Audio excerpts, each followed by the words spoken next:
Hi there, welcome to my channel. My name is Sarah and today's video is going to be a sew and style. So if you'd like to grab yourself a cup of tea and return, then we'll get started.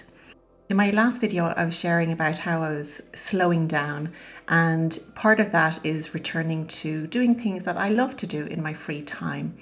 A lot of people come to me and they say, Sarah, I've lost my style. And inevitably the conversation leads to, I've lost myself. And I always encourage people to return to activities that they love to do in their own free time without relying on anybody else. I think that's really important to stress. Something that you can do for yourself, by yourself, that you feel just fulfilled in doing. And sewing is one of those activities for me. Today I'm making a catsuit. Some people call it a romper. The design is actually called the Roving Romper by Gracie Steele. And I bought this fabric thinking I was going to make something that resembled the dress from Emily in Paris. If some of you have watched that, you'll know what I'm talking about, the black and white catsuit and the big beautiful skirt. So that was the inspiration for this. Now this was the first time I was sewing with this material. It's a stretch material, also called a knit, and it has a bit of a reputation of being quite difficult to work with. So I was a little bit nervous about this project, to say the least.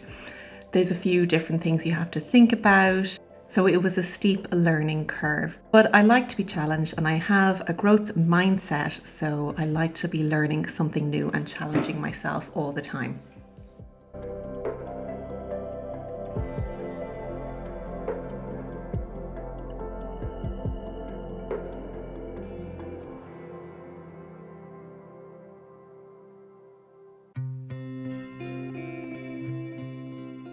I had bought myself this new rotary cutter, which I was delighted to have. Cutting this material is really important to do on a flat surface, I think, because as soon as you lift it up, the paper shifts and you might be cutting places that you shouldn't be cutting with the scissors. So the rotary cutter was a dream, especially with a sharp blade. So that's a good tip for anybody who's thinking about sewing with this material for the first time. That is something I would recommend.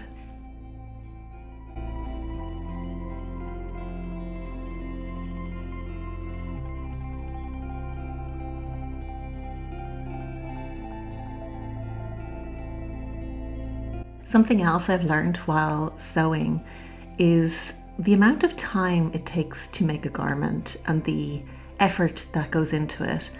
And it really boggles my mind to think about how you could probably walk into a high street store and buy this very catsuit for, I don't know, $20 or $30 maybe, depending on where you're shopping. And it definitely highlights that something is broken in the system, because this took me a long time. You'll see that I do the cutting on one day and the sewing on another day. So it does take a lot of time. I made the decision here to cut the front part on the chest a little bit lower. I had a feeling it was going to sit up a bit higher.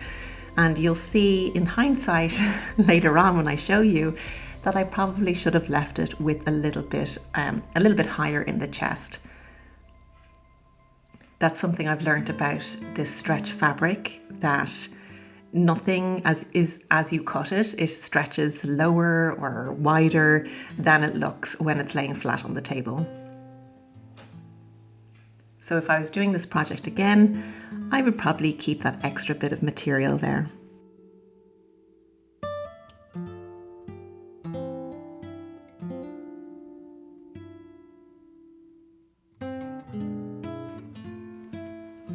Do let me know in the chat if there's an activity that you like to do that just brings you such joy. And it's not with somebody else, it's just something that you like to do. And you may not have the time to do it right now, but it's worth noting the activities that you enjoy doing for yourself when you're by yourself, without the kids, without the partner around, because it's in those moments that people come to me and they say, I've lost my style, I've lost myself, it's because they're not engaging in these type of activities, which is completely understandable. Their care, their time is given over to other people, and it's only when the kids get a little bit older or they have that time to give back to themselves that they go, who am I? So let me know in the chat, what activities do you enjoy, or are you looking forward to getting back to when you have that time again?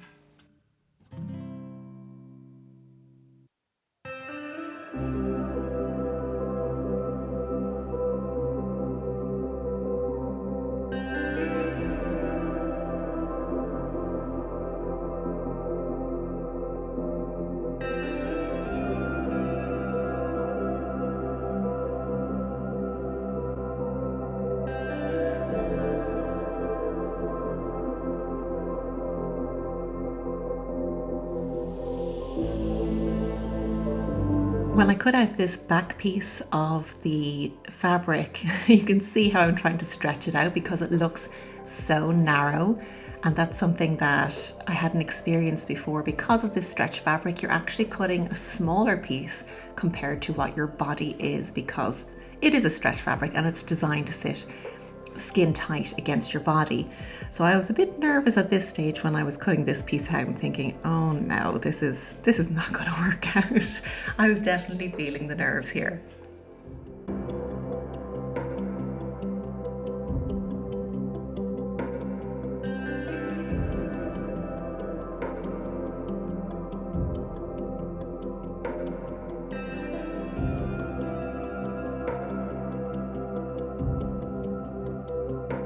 The other thing that fascinates me about sewing and cutting out pieces like this for clothes is that how curves look when they're stretched out flat like this. I mean, this is the leg piece. This is actually the back, all the way from the shoulder all the way down to the bottom of the leg. And it just, again, boggles my mind that this is something that's going to fit the contours of my body. It has given me an even deeper understanding of body shape and how things fit on a body. It's really come in useful for my body shape consultations.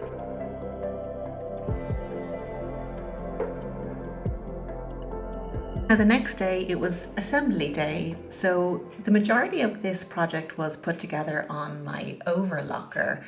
Oh, I could not be without this overlocker now. I use a Janome overlocker, and honestly, when it comes to stretch fabrics, or indeed just giving your items a finished look, a more professional look, it is so invaluable. I love this project on the overlocker. I always test out a piece of scrap fabric before I actually attempt the real pieces for the outfit, just in case. You never know what might happen or how the stitches are going to react on the fabrics when they're put together.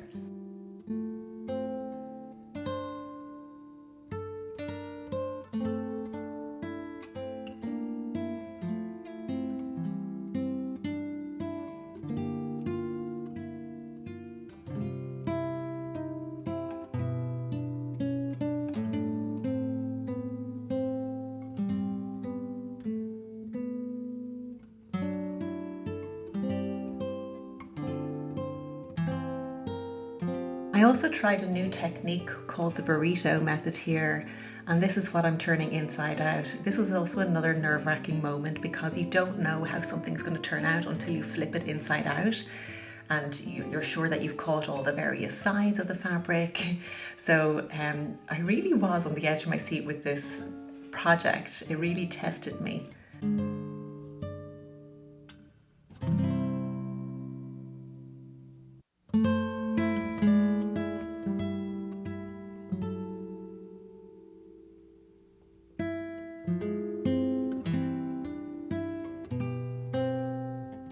And you can see I'm kind of struggling a little bit with this part, but we got there in the end.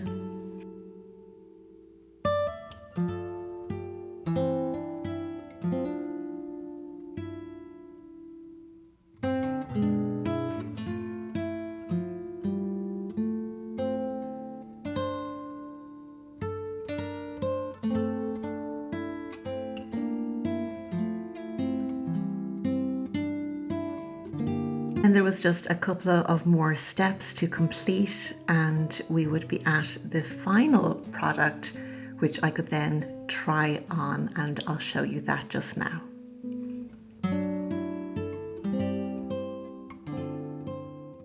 And here is the jumpsuit, romper, catsuit, whatever you like to call it. Pretty happy with how it turned out. I made some adjustments when this was finally finished. I actually made the torso too long in the body, just by a little bit. So what I actually did is I've cut across the center, took out about an inch and sewed it back together, and you can't really see it, so that's okay. I also lowered the neckline of the original design because I thought it was going to sit more up here. I didn't realize it was going to be this low, so it feels kind of a little bit low. It's not too bad, it's still okay, but overall I think it's pretty cozy. Now, when I made this, I had something in mind, okay? So it was the whole outfit of Emily in Paris when she goes to that ball and she's in the black and white catsuit with a big skirt. And I saw somebody else who did it, Susie Sankey, who was on the British Sewing Bee, and I follow her on Instagram. She did a version of this for her friend and it turned out amazing. So that's how this all started. I was like, ooh, I could imagine this with some fabric in a skirt, which I'm going to show you. Those of you who have been following me for a while will remember this fabric that I bought ages ago. This black and green pineapple fabric. So I've been holding on to it. I didn't really know what I was gonna do with it, but then I thought about this whole idea of the catsuit and the big skirt, and I thought this would be perfect. Now, as I went along and working with this fabric, I realized that this particular fabric, it's very t-shirt material, it's very informal. So I'll just show you what I was thinking of doing with this. So the pineapples would form the skirt. So it's quite a stiff fabric, which gives it body, right? So we're always learning about how fabric sits on the body here as well. So this would be, you know, turned into like box pleats and eventually become like a really big skirt that opened up in the middle, and then I'd have this jumpsuit on underneath with a big thick waistband, pair of high heels. But I realized, as I said, that like if I was sitting down at an event or something, all you would see is this, which comes off as nearly, you know, it's very like my workout wear, you know, that I go to the gym in, and you don't get to see this amazing fabric and the big skirt and everything unless I was standing up. So I think I've made my mind up that if I do this jumpsuit again and actually execute this idea, that the jumpsuit itself has to be the show piece, if you like. It has to, you know, have something amazing about it. And then the skirt could be a plain fabric to complement it. But I don't think doing it like this is going to work. And by the way, I was going to turn the fabric around so that it was more like a green fabric with the black pineapples. I kind of liked that. And then it would kind of, you know, have this really big volume about it on a big train and all that kind of stuff. Can you imagine? So that was my thinking behind this jumpsuit. And now that, hold on, I get this out of the way. So now I just have this kind of jumpsuit, and I thought, well, what am I going to do with it? Because I'm not going to wear it out just like this. I wouldn't feel comfortable with it, just as is. Like I said, the material is kind of, it's a stretch material, very t-shirt like, and it, you know, if you bend over, it could be quite sheer as well. So what I was thinking of was, I think it would be kind of cool just layered with like a denim shirt or something like this, like, or just tied around the waist and make it a little bit more covered up, kind of sporty looking, active. I have been spending a lot of time in my activewear recently, you know, put on the cap, nice pair of trainers, and that could be like I'm off for my coffee kind of a thing. So yeah, I think, I mean, I'd be very comfortable wearing it like this. Also thinking of this, I got this button down denim shirt recently and I just thought that would be kind of a cool layering piece.